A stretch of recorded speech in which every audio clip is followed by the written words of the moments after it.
Salam Suksma Angling Dharma.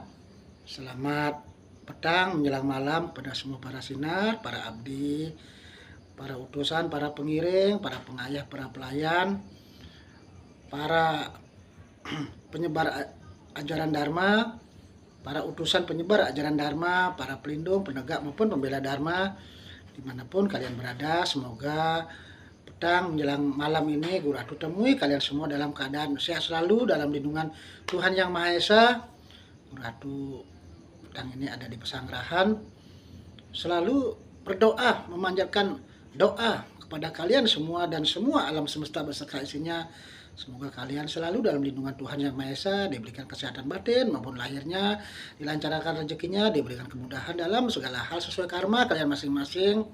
Dalam hidup kita jangan terlalu banyak mengeluh saja.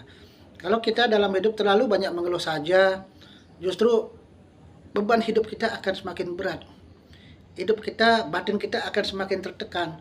Tapi kalau kita mempunyai jiwa banyak bersyukur dalam keadaan apapun, dan juga selalu kita mendekatkan diri pada Tuhan, tidak jauh dari Tuhan, kita selalu bergaul dengan orang-orang baik, banyak mendengarkan nasihat, banyak belajar spiritual, banyak mengasah rohani, otomatis niscaya hidup kalian akan jauh lebih tenang, akan banyak sinar-sinar, akan Tuhan berikan sinar suci lewat lantaran siapapun untuk menolong kita, untuk membangkitkan ya mungkin jiwa kita yang mungkin sudah mulai rapuh atau mungkin sudah rapuh karena kita mungkin keputusasaan menghadapi situasi kondisi keadaan hidup yang berat.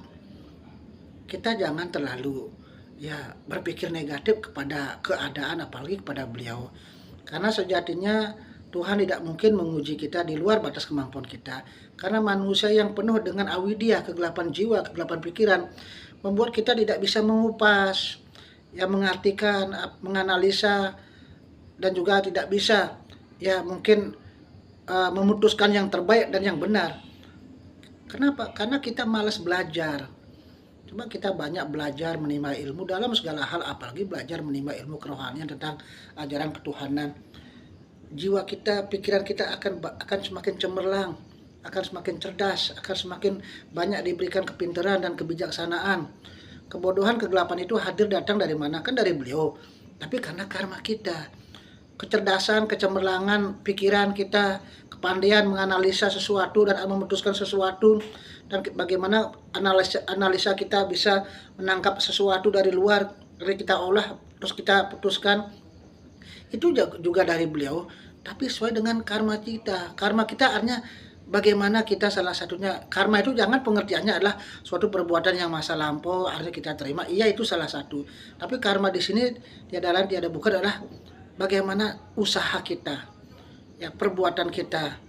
Kalau niat dan usaha perbuatan kita sudah selalu kita bangkitkan, selalu kita niatkan kesadaran tinggi untuk dan keyakinan untuk selalu belajar dalam segala hal, apalagi belajar untuk selalu lebih dekat sama Tuhan, otomatis rohani kita, pikiran kita, jiwa kita, mental kita, sumsum saraf kita, panca indera kita, dan semua yang ada di alam semesta ini kan beliau yang mengatur, kan beliau ada di dalam mereka, ada di Tuhan itu ada di semua ciptaannya, dan juga ada dalam jiwa kita.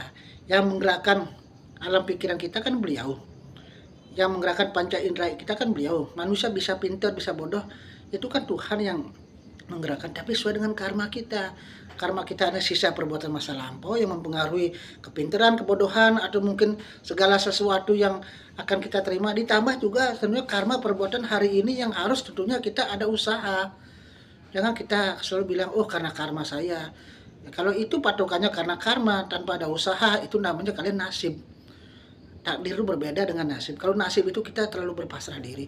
Tapi kalau takdir namanya kita sudah berusaha sekuat tenaga, banyak berusaha, banyak berdoa, toh hasilnya mungkin belum sesuai dengan harapan kita. Hanya itu takdir. Tapi kalau namanya takdir itu kita sudah berusaha, banyak berikhtiar, banyak berdoa, kita tidak akan pernah putus asa karena yakin itulah yang terbaik. Di balik hal yang buruk pasti ada sesuatu yang baik sudah disiapkan oleh Tuhan. Dan juga pasti ada peningkatan asal kita mau belajar. Kalau kita hidup udah ego yang jalan, saya sudah kaya, saya sudah lebih mapan, saya lebih pintar, saya kedudukan lebih tinggi, saya jabatan sosial lebih tinggi, saya adalah darah biru, saya ini punya pergaulan yang hebat-hebat, susah hidup kedepannya kita mencapai tujuan-tujuan kerohanian, terutama ketenangan. Karena sejatinya kalau jiwa kita ego, walaupun kita ekonomi maju sebanyak apapun kita materi, jiwa ego dan sombong, apalagi angkuh dan takabur dan semena-mena akan menghancurkan hidup kita. Ketenangan jauh dari diri kita. Akan selalu ada masalah kecil jadi besar, karena Tuhan akan menutup jalan keluarnya. Untuk itulah kita sadar dan yakin bahwa Tuhan itu ada dalam jiwa kita. Kecemerlangan jiwa kita, kebodohan jiwa kita, itu semua karena diri kita. Memang sumbernya pasti dari Beliau. Tapi kalau kita tidak mau belajar bagaimana cemerlang, bagaimana otak kita cerdas, bagaimana kita diberikan kepintaran untuk yang menangkap segala sesuatu yang ada dari luar, kita analisa, agar kita bisa menjelaskan dengan tepat, bisa kita menyampaikan sesuatu biar yang asli, bukan karena kita mengada-ngada. Kalau segala sesuatu yang memang betul cemerlang, pikiran kita itu ibarat cerdas cermat, dalam artian cerdas cermat yang betul-betul EQ tinggi, kalau bahasa lahir, kita di otak kita tidak berpikir ruwet-ruwet. Ada pertanyaan langsung kita jawab, tidak perlu kita berpikir lagi. Itulah namanya keputusan Tuhan yang asli. Tapi kalau kita dalam hidup terlalu banyak mengandalkan hukum lahir, adalah dengan sastra, dengan buku saja, tidak semua persoalan hidup itu ada di buku.